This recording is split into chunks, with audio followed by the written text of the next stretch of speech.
우리는 매일 삶 속에서 많은 질문을 합니다. 근데 그 질문을 한다는 것, 그것이 우리 인간의 특징이고 또 우리 인간들만이 가지고 있는 축복이라고 볼 수 있습니다. 사람은 질문을 통해서 새로운 답을 얻게 되는데 그것이 바로 인간에게 놀라운 축복이 된다는 것이지요. 한 청년이 사과가 사과나무에서 떨어지는 것을 보고 이런 멍청한 질문을 던졌어요. 왜 사과는 사과나무에서 떨어질 때 하늘로 올라가거나 옆으로 날아가지 않고 똑바로 아래로 떨어질까? 여러분들에게 누가 그런 질문을 하면 여러분들은 뭐라고 대답하시겠습니까? 그런 쓸데없는 질문을 하냐 이렇게 이야기하겠지요. 그런데 이 청년은 그 질문을 곰곰이 생각해 봅니다. 왜 사과는 사과나무에서 떨어질 때 똑바로 아래로 떨어지는가? 그 질문을 통해서 그는 만유 인력의 법칙이라고 하는 놀라운 자연 법칙을 발견하게 되지요.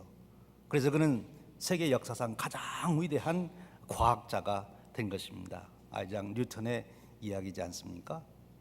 그 후에도 그는 여러 질문을 통해요 우리가 잘 아는 가속도의 법칙이라든지 작용 반작용의 법칙이라든지 등등 정말 우리 자연의 법칙 중에 놀라운 어둠 속에 갇혀 있던 그런 법칙들을 발견해서 우리 문명 발전에 크게 이바지를 하게 되지요. 질문이 중요하다는 거예요. 위대한 질문이 위대한 인생을 만든다 그렇게 말합니다. 그래서 질문이 운명이다 그렇게 말하는 분도 있습니다. 내가 어떤 질문을 던지느냐에 따라서 내가 그 질문에 대한 답을 찾게, 그 답이 그에게 새로운 세계를 열게 되고 새로운 인간관계를 맺게 되고 새로운 사업을 이루게 되고 새로운 문명, 문화를 이루게 된다 그렇게 말합니다. 그래서 질문이 참 중요하다는 거지요. 오늘 우리가 읽은 성경 말씀에도 우리가 꼭 던져야 될 그런 질문이 있습니다. 사과가 왜 사과나무에서 떨어질 때 꼭 아래로만 똑바로 떨어지느냐? 그 질문도 참 중요하지만 그것보다 더 우리 인간에게 중요한 질문, 우리 인간의 운명을 정말 바꾸는 질문, 그 질문이 바로 오늘 우리가 읽은 성경 말씀에 소개되고 있습니다. 무슨 질문입니까? 어떻게 하여야 하나님의 일을 할 수 있습니까? 하는 질문입니다. 여러분 지금까지 살아오시면서 이 질문에 대한 답을 찾으셨습니까? 어떻게 하여야 하나님의 일을 할 수 있습니까? 아니면 그런 질문을 저는 해본 적이 없는데요 혹시 그러시진 않습니까? 근데 바로 이 질문은 우리 인간이 꼭 던져야 될 질문이고 그리고 이 질문의 답을 분명하게 우리가 찾아야 되는 것입니다. 이 질문의 답을 찾는 것이 바로 우리로 영생에 이르도록 하기 때문에 그렇습니다. 구원받기를 원하는 자가 반드시 던져야 되고 찾아야 될 답이 어떻게 하여야 하나님의 일을 할 수 있습니까? 라고 하는 질문입니다. 초대교회의 성도들은 이 질문을 가지고 고민을 했습니다. 그래서 요한 사도가 예수님의 이야기를 통해서 이 질문에 대한 답을 정확하게 주시고 있는 것입니다. 오늘 우리가 읽은 본문의 말씀으로 우리가 돌아가 보면 바로 이 말씀의 내용을 알 수 있게 되는 거지요. 오늘 본문 말씀을 좀 더 우리가 살펴봅니다. 예수님께서 오병이어의 기적을 일으키셨어요. 그래서 사람들이 예수님을 어떻게 하려고 그랬습니까? 그들의 임금으로 삼으려고 합니다. 그래서 예수님이 그들을 피해서 혼자 산으로 가시게 됩니다. 그런데 사람들이 예수님의 오병이어의 기적을 일으킨 것을 보고 가만히 있질 않죠. 도대체 예수님 어디 계신가? 예수님 찾자. 그래서 예수님을 열심히 찾는데 얼마만큼 열심히 찾은가 하면 배를 타고 가버나움으로 쫓아와서 가버나움에 있는 예수님을 만나게 된 것입니다. 그러면서 예수님께 묻는 거죠. 언제 여기 오셨습니까? 우리는 배를 타고 왔는데 주님은 어떻게 언제 오셨습니까? 여러분 이 무리들이 예수님을 찾는 열정이 대단하지 않습니까? 그저 주위에 둘러보다 없으면 안 계시겠다, 또 언제 또 때가 되면 오시겠지 이렇게 기다리는 것이 아니라 배를 타고 예수님을 찾아올 만큼 열정이 있는 거죠. 우리 인간들의 열정입니다. 다른 동물과는 달리, 생물과는 달리 우리 인간에게는 대단한 열정이 있어요. 자기가 원하는 것을 얻기 위해서는 가지 않는 곳이 없고 하지 않는 일이 없는 것이지요.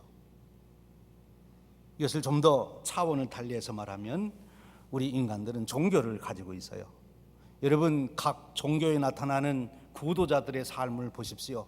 얼마나 열정을 가지고 진리를 찾는다고 그들이 노력하는 것을 보게 됩니까? 어떤 사람들은 산속에 들어가 돌을 닦기도 하고요. 그 진리를 찾는다고 하는 열정이 대단한 거지요. 오늘 이 시간 이 예배에 나오신 여러분들도 대단하신 거예요. 아마 여러분 친구 중에 예수 믿지 않는 사람들이 보면 참 한심하다.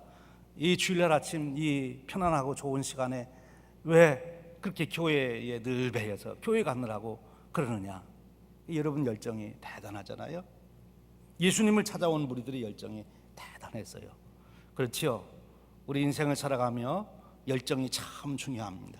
열정이 없이는 얻을 수 있는 게 없는 거지요. 오늘 이 무리들이 예수님을 배를 타고 찾아오는 것처럼 우리들에게도 열정이 필요한 거예요. 그런데 이제 문제는 열정만 가지고 영생의 은혜를 얻을 수가 없다는 거죠. 오늘 예수님을 찾아온 이 무리들이 언제 오셨습니까? 이렇게 묻게 되자 예수님은 그들의 마음에 어떤 생각을 가지고 자기를 찾아왔는가를 아시고 아주 직설적으로 말씀하십니다. 옛날 니고데모가 예수님 찾아왔을 때에도 니고데모가 왜 자기를 찾아왔는지 그 속마음을 다 꿰뚫어서 말씀하셨듯이 오늘 이 무리들을 향해서도 그렇게 말씀하세요. 예수께서 대답하여 이르시되 내가 진실로 진실로 너희에게 이르노니 너희가 나를 찾은 것은 표적을 본 까닭이 아니요 떡을 먹고 배부른 까닭이로다. 예수님께서 오병여의 기적을 일으키셨기 때문에 이 오병여의 기적을 일으키신 이 예수님, 이분이 도대체 누구신가? 이분을 좀 만나서 이분이 하시는 말씀을 듣고 이분이 주시는 교훈도 받고 이분이 우리에게 주시는 지혜를 좀 얻어야 되겠다. 이런 정도의 차원은 돼야 되는데 지금 이 무리들이 이렇게 배를 타고 예수님을 찾아온 이유는 그런 데 관심 있는 것이 아니라 예수님이 기적을 일으켜서 보리떡 5개 물고기 2마리로 5천 명이나 먹고도 남음이 있게 하셨기 때문에 먹는 문제 때문에 지금 예수님 찾아온 거예요. 먹는 문제. 사실 먹는 문제가 우리 인간에게 가장 중요하지요. 그냥 넘어갈 수가 없지요. 그렇죠? 먹는 문제가 가장 중요해요. 왜 그런지 아십니까? 모든 생명체는 생존의 본능이 있어요. 하나님이 주신 것이고요. 근데 생존하기 위해서 가장 기본적으로 필요한 것, 절대적으로 필요한 것이 뭡니까? 먹지 않고는 생존할 수가 없는 거지요. 그래서 우리들은 먹는 것에 그렇게 매달릴 수밖에 없어요. 그래서 우리가 3일을 굶으면 담을 넘지 않을 사람이 없다고 할 만큼 그의 윤리, 도덕 이런 모든 것도 이 먹는 거에 달려 있어요. 칼 막스라는 사람이 그런 면에서는 우리 인간을 잘 한 면을 본 거예요. 물질이 정신을 지배한다 그러는 거죠. 그만큼 물질은 중요한 거예요. 지금 여기 예수님을 찾아온 사람들도 먹을 것 때문에 예수님을 찾아온 거예요. 돈 때문에 찾아온 거예요.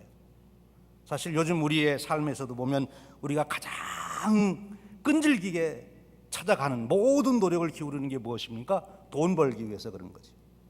세상의 많은 직업들을 보시고 사람들이 하는 일들을 보세요. 돈이 있다고 하는 곳에는 어디든지 찾아갑니다.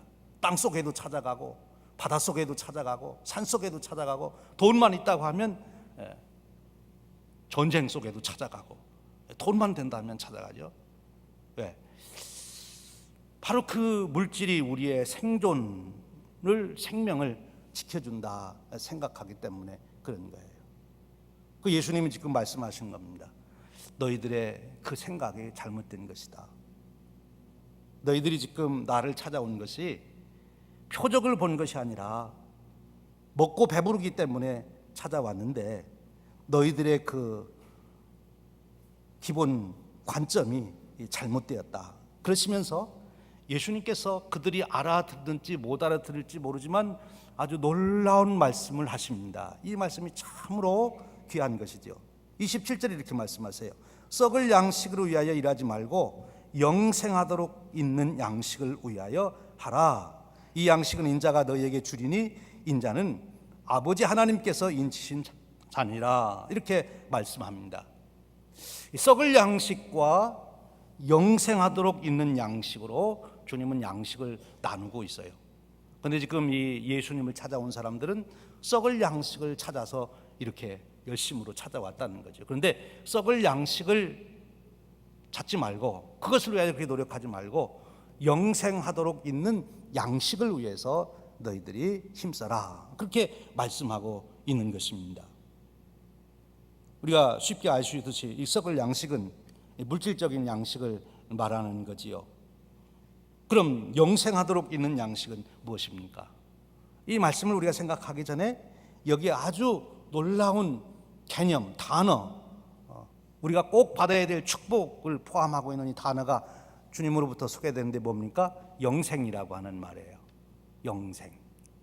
이들은 일시적으로 배를 채워서 하루, 이틀, 3일 살아갈 수 있는 양식, 그것을 썩을 양식이라 주님은 그렇게 말했다면 예수님은 영생하는 양식을 주겠다. 그렇게 말씀합니다. 영생하는 양식.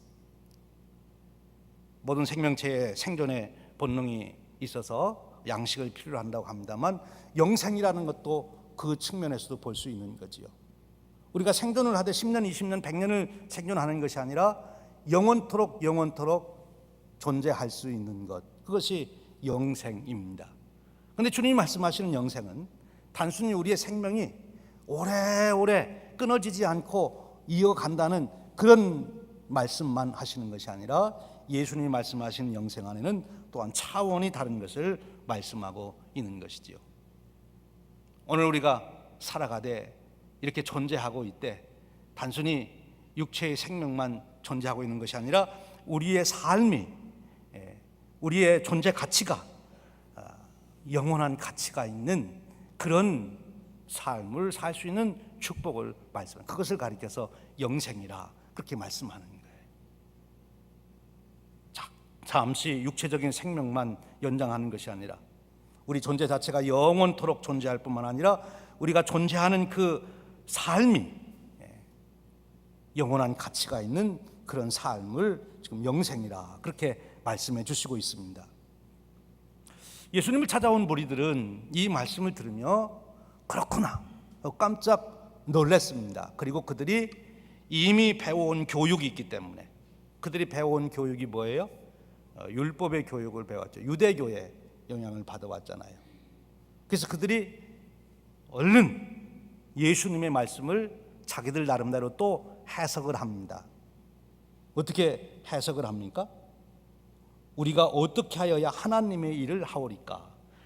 영생토록 있는 양식을 얻어야 된다. 그 양식을 너희들이 가져야 된다 라고 말하게 되니까 그러면 그 양식은 하나님과 관련돼서 있는 그런 양식이라고 주님께서 말씀하시는데, 그래서 아버지 하나님께서 라고 하는 요 말씀을 통해서 유대인들은 금세 알아들었어요. 영생하도록 하는 양식은 하나님께서 역사하시는, 하나님께서 주시는 그런 무엇이구나 이렇게 생각했어요. 그래서 그들은 얼른 생각해낸 그들의 생각이 무엇인가 하면, 그러면 우리가 하나님을 위해서 무언가를 해야 하나님이 그 양식을 주시지 않겠는가. 그래서 예수님께 그 질문을 한 거예요. 그럼 우리가 어떻게 하여야 그 양식을 얻을 수 있겠습니까? 어떻게 하여야 우리가 하나님의 일을 할 수 있겠습니까? 하나님의 일을 해야 하나님께서 주시는 영생하게 하는 양식을 얻을 수 있다 이렇게 판단한 거지요. 잘 판단한 거죠? 언뜻 보면 참 잘 판단한 거예요. 사실 유대인들은 이 영생의 은혜를 얻기 위해서, 즉 하나님의 축복을 얻기 위해서 그들은 많은 노력을 했어요. 율법을 지키기를 노력했고, 한 예를 들면 안식일을 지키기 위해서 얼마나 피나는 노력을 했는지 몰라요.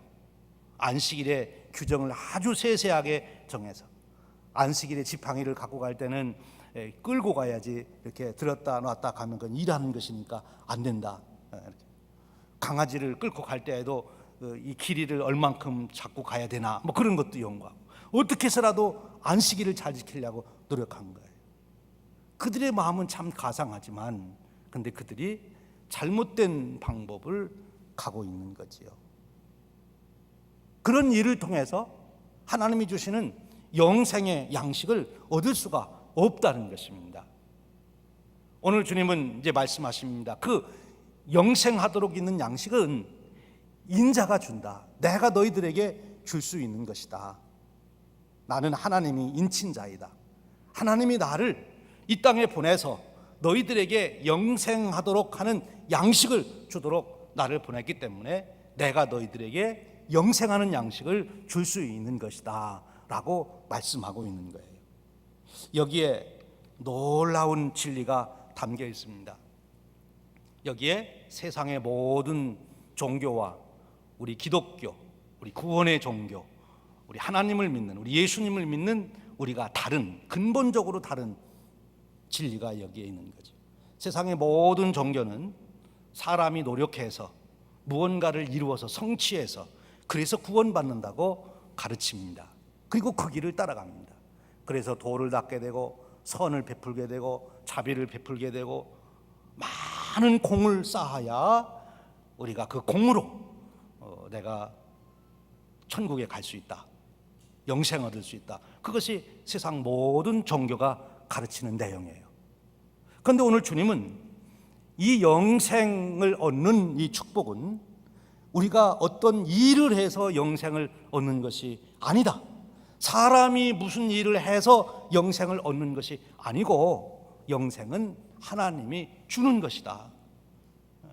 그것을 받기만 하면 되는 것이다. 그런데 하나님의 일이라는 게 뭐냐? 그 일을 해야 된다는 말을 가지고 주님은 그들이 사용한 개념에 아주 중요한 내용을 전달해 주십니다. 그래, 일은 해야지. 근데 영생하도록 있는 일은 너희들이 공을 쌓는 일이 아니라 하나님이 너희들을 위해서 하시는 그 일을 믿는 것이 일이다. 그렇게 얘기했어요. 사실 그건 일은 아니지요. 내가 하는 일이 아니라 하나님이 하신 일을 내가 받아들이고 믿는 것이, 그것이 영생하도록 하는 일이 된다. 그렇게 말씀하시는 거예요. 그러니까 영생은 사람의 노력으로 이루어지는 것이 아니라 누구의 수고로 이루어지는 거예요? 하나님의 수고로 이루어지는 거죠. 나의 노력으로 영생하도록 있는 양식을 얻는 것이 아니라 하나님이 이루셔서 우리에게 주시는 것을 우리가 받기만 하면 내게 영생이 이루어진다는 것입니다. 그것이 우리 기독교가 다른 종교와 근본적으로 다른 거예요. 모든 종교는 자기가 노력해서, 자기가 수행을 해서, 공을 쌓아서, 그래서 영생을 얻는다고 생각하고 노력하지만 우리 기독교는 사람이 영생을 만드는 것이 아니라 하나님이 그 일을 이루신다는 거예요. 그럼 하나님이 우리에게 영생을 주기 위해서 하신 일이 무엇입니까? 바로 예수 그리스도를 우리에게 보내주신 거예요. 예수 그리스도를 우리에게 보내신 일이 하나님이 하신 일이에요. 예수 그리스도께서 오셔서 그럼 무슨 일을 하셨습니까? 예수님께서 우리의 죄를 대신 대속해 주시는 일을 하셨어요. 어떻게 해요? 십자가에서 죽으심으로, 십자가의 죽음을 통해서 우리의 죄를 대신 갚아주시는 일을 예수님이 했기 때문에 그것을 믿는 사람마다, 예수님이 내 죄를 대속해 주셨다는 것을 믿는 사람마다 하나님이 주시는 영생, 영원토록 있는 양식을 얻게 된다. 영생의 은혜를 얻게 된다는 말씀입니다. 여러분, 우리가 신앙생활하다가 가끔 혼동될 때가 있어요. 내가 하나님의 구원의 은혜를 얻는 것이 내가 무엇인가를 잘하고 열심히 하고 공을 세워야 되는 것처럼 우리가 혼돈할 때가 있습니다. 그런데 오늘 예수님은 다시 한번 이렇게 분명하게 말씀해 주시는 거예요. 사실 초대교회 성도님들에게 큰 도전이 되고 혼돈이 됐던 것은 뭔가면 우리가 구원받기 위해서 어떻게 해야 되느냐, 열심히 우리가 나가서 수고해야 되고, 심지어 우리가 순교를 해야 우리가 구원을 받는다. 순교도 하나의 자기의 공으로 생각해서 순교를 해야 우리가 영생을 얻는다. 그런 혼돈 속에 있었어요. 그런 상황에서도 지금 사도 요한을 통해서 주신 말씀은 아니다. 우리가 순교한다고 우리 순교 때문에 우리가 구원받는 것이 아니고, 내가 한 일이 아니라 예수님이 나를 위해서 하신 일 때문에 내가 구원받는 것이다. 하나님이 그 독생자를 우리에게 보내주시고, 그 독생자가 우리의 죄를 대속해 주셨기 때문에 그것을 믿는 사람마다 영생의 은혜를 얻게 되는 것이다 라고 말씀해 주시는 거예요. 그리고 또 하나에게 중요한 개념이 있습니다. 지난주에도 함께 나눈 말씀입니다만, 믿는다고 하는 것이 뭐냐? 그럴 때 믿는다고 하는 것은 내가 무슨 일을 많이 이루는 것이 아니라 관계를 맺는 것이다, 그렇게 말씀드렸어요. 믿음이 뭐냐? 관계를 맺는 것이다. 하나님과 나와 관계를 맺는 것이고, 나와 예수님과 관계를 맺는 거예요. 그래서 주님은 우리의 이런 관계를, 이런 믿음, 이런 구원의 원리를 설명하기 위해서 이 결혼이라고 하는 우리의 일상의 일을 가지고 설명해 주시는데 참 잘 비유적으로 설명하시는 거죠. 결혼이 뭡니까? 결혼은 관계를 맺는 거예요. 그가 과거에 어떤 사람이었든지 신분이 무엇이었든지 관계가 없어요. 둘이 결혼을 통해서 당신은 남편이고 나는 아내고, 당신은 아내고 나는 남편이라는 관계를 맺음으로써 부부가 되는 것입니다. 구원이라고 하는 것은 하나님과 관계를 맺는 것. 어떤 관계예요? 하나님은 나의 아버지시고 나는 그의 아들이고 딸입니다. 예수님과 어떤 관계를 맺는, 예수님은 나의 구세주시고 나는 그 은혜를 입은 예수님의 제자입니다. 그 관계를 맺는 거죠. 관계가 끊어지면 거기에는 영생이 없어요. 여러분, 하나님을 아버지로 부르십니까? 그럼 여러분들은 하나님의 자녀가 된 줄로 믿습니다. 자녀에게는 하나님 나라의 상속권이 주어지는 거죠. 그래서 하나님 나라를 상속하는 거예요. 내가 열심히 공을 들여서 하나님 나라를 상속받는 것이 아니라 하나님의 아들이고 딸이 되었기 때문에 하나님 나라를 상속받게 되는 것입니다. 우리가 예수님의 그 은혜도 마찬가지인 것이죠. 여러분, 하나님이 이스라엘 백성들을 애굽에서 구원해서 그들을 시내산까지 인도하신 다음에 하나님이 이스라엘 백성들과 하시는 일이 무엇입니까? 너희들이 앞으로 이렇게 공을 쌓고, 너희들이 앞으로 이렇게 윤리도덕적으로 선을 이루고, 너희들이 앞으로 이렇게 수련을 잘하면, 그러면 내가 너희들에게 복을 주겠다, 그렇게 말씀하셨습니까? 그러시지 않고 하나님이 이스라엘 백성들을 시내산으로 부르신 다음에 제일 먼저 하신 일이 뭐예요? 언약을 체결했어요. 나는 너희의 하나님이고 너는 내 백성이다. 그러므로 앞으로 내가 너희들을 보호할 것이고 너희에게 이런 복을 줄 것이다. 너희들이 내 백성이 되었으니 이제는 내 백성답게 이렇게 살아라. 그래서 법을 주신 거죠. 율법을 이루어서 구원을 받는 것이 아니라 율법은 구원받은 백성에게 주신 하나님의 축복이에요. 여러분, 우리 인간의 삶 속에서 최고의 축복이 뭐냐? 그것은 좋은 법을 세우는 것입니다. 좋은 법이 있는 나라가 좋은 나라예요. 좋은 가정에 풍습과 관습이 있는 가정이 명문가고 좋은 가정입니다. 좋은 법이 있는 나라, 그런 나라가 좋은 나라예요. 하나님께서 우리를 그의 자녀 백성 삼으시고 우리에게 주신 최고의 축복은 하나님의 법이에요. 너희들이 이렇게 살아라. 그러면 너희들이 내 자녀다운 존귀함을 누리게 될 것이다. 그래서 우리가 그 법대로 살아야 되는 거죠. 여기서 우리가 자꾸 이것을 혼돈할 때가 있어요. 내가 법을 잘 지키면 하나님 나를 어여삐 여기셔서 그래서 내가 수고했으니까 내가 천국을 너에게 준다, 영생을 준다. 그것이 아니라는 거예요. 우리가 영생을 얻도록 하는 일은 하나님이 다 하신 거예요. 우리는 그것을 받아들이기만 하면 되는 거죠. 구체적으로 어떻게 해요? 독생자 예수 그리스도를 보내주셔서 우리를 대속해 주신 사건을 말씀하고 있는 것입니다.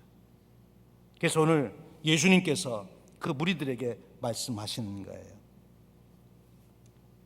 예수께서 이르시되 하나님께서 보내신 이를 믿는 것이 하나님의 일이니라. 아멘. 그래서 우리는 구원받을 수 있어요. 누구나 다 구원받을 수 있어요. 예수님 십자가 옆에서 죽어가는 강도도 예수님을 믿으니까 바로 천국을 상속하는 구원의 축복을 누렸어요. 누구든지 이 구원은 예수님과 관계를 맺는 것입니다. 어떤 하나님과의 관계를 맺는 것. 이제 계속해서 말씀하십니다. 이렇게 얘기하니까 아직도 그 무리들이 잘 못 깨달아요. 그러면서 예수님을 믿어야 된다. 그러니까 아직도 잘 못 깨닫고 우리에게 좀 표적을 보여주십시오. 이 오병여의 표적만 보여주신 것만으로도 우리 생각에는 충분히 이분은 특별한 분이구나, 하나님의 아들이구나, 우리에게 주신 메시아구나 이렇게 깨달을 만한데, 그들은 오병여의 기적보다도 더 큰 어떤 표적을 예수님이 보여주면 예수님이 하나님의 아들이구나 하는 것을 알겠다고 그렇게 생각했던 것 같아요. 그래서 예수님한테 우리 그럼 표적을 보여달라고, 당신이 바로 하나님이 보낸 그 메시아인지를 우리에게 드러낼 수 있는 표적을 보여달라고. 그때 예수님께서 이제 말씀하시는 겁니다. 광야에서 모세가 만나를 줬는데 그 얘기를 하는 거예요. 그러니까 지금 이스라엘 백성들은 아직도 어떤 생각이 있는 거면, 예수님 당신은 겨우 5천 명 좀 더 먹이고 좀 남은 거 정도 했는데, 모세는 광야에서 수십만 수백만 명을 먹이는 놀라운 역사를 이루었습니다. 당신이 모세보다도 더 위대하고 크다는 것을 한번 좀 드러내 보십시오. 그 얘기를 한 거예요. 사실 이 사람들이 표적을 보여달라고 그럴 때 뭐 때문에 예수님 따라왔다고 그랬죠? 먹고 배부른 까닭에 따라왔다고 그랬어요. 그러니까 이스라엘 민족에 있어서 제일 먹고 배부른 것에 대한 기적이라면, 이스라엘 백성들이 광야를 지날 때 만나를 얻었던 사건, 메추라기를 얻었던 사건이 아주 최고의 사건이지요. 그러니까 예수님 보고 그것보다도 더 큰 일을 당신은 좀 우리에게 할 수 없냐 이렇게 물어보는 거예요. 예수님께서 말씀하신 것입니다. 예수께서 이르시되 내가 진실로 진실로 너에게 이르노니 모세가 너희에게 하늘로부터 떡을 준 것이 아니라 내 아버지께서 너희에게 하늘로부터 참떡을 주셨다.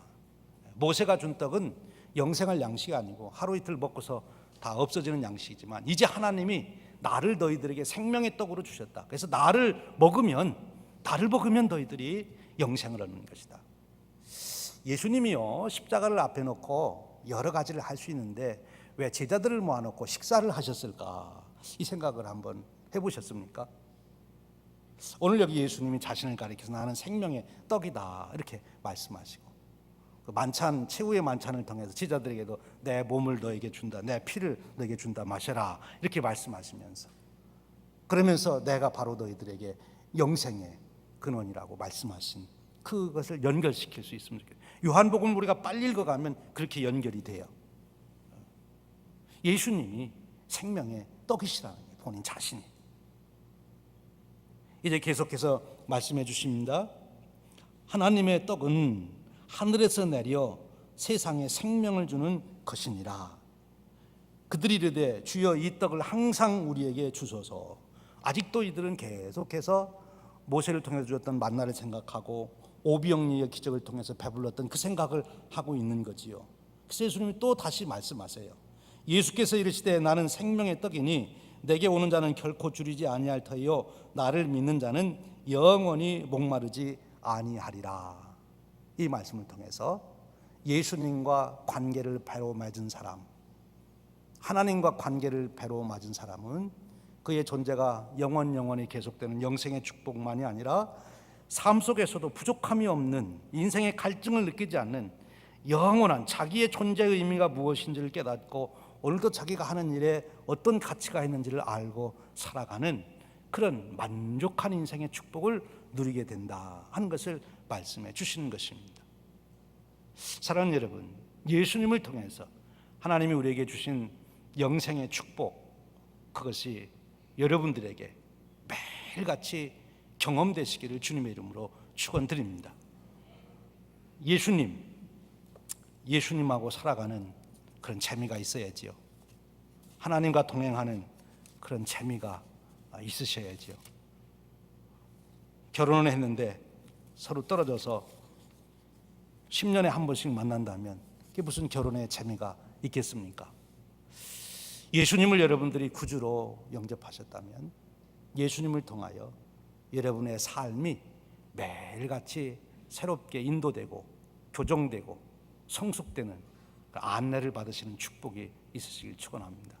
하나님이 여러분들의 아버지시라면 그 하나님 아버지께서 여러분들에게 필요한 것을 공급하시는 그런 은혜를 매일매일 일상의 삶에서 경험하시기를 축원합니다. 어떻게 해야 그렇게 할 수 있다고요? 하나님이 나의 아버지라고 믿고 그리고 아버지께 내가 구하는 것이지요. 세상에 있는 자식들도 달라고 하면 좋은 것으로 주는데 하늘 아버지께서 좋은 것으로 주시지 않겠느냐라고 주님은 말씀해 주셨어요. 우리 주님, 우리 하나님과의 관계가 매일같이 여러분들에게 생동감 있게 경험되는 그런 축복의 삶이 되시기를 주님의 이름으로 축원드립니다. 기도하겠습니다. 하나님 아버지, 오늘 저희들의 어리석음을 깨워주셔서 끊임없이 물질 세계로 눈이 돌아가고 우리의 마음이 쏠리는 이 우리들을 이제 주님의 말씀 가운데서 인도하셔서 주님을 향하여 하나님을 향하여 우리의 마음이 열리게 하시고 나를 구원하시는 하나님의 그 은혜를 깨달을 수 있도록 성령님 역사하시기를 원합니다. 지금도 우리에게 역사하시는 성령님, 이미 우리에게 구원의 은혜를 깨우쳐 주셨을진데 이제는 우리가 구원의 은혜 아래에서 더 풍성한 삶을 누릴 수 있도록 주님을 더 깊이 체험하고 하나님의 역사를 더 깊이 체험하는 삶이 되도록 인도하여 주시기를 원합니다. 역사하여 주시옵소서. 우리 주님 예수 그리스도 이름으로 기도하옵나이다. 아멘.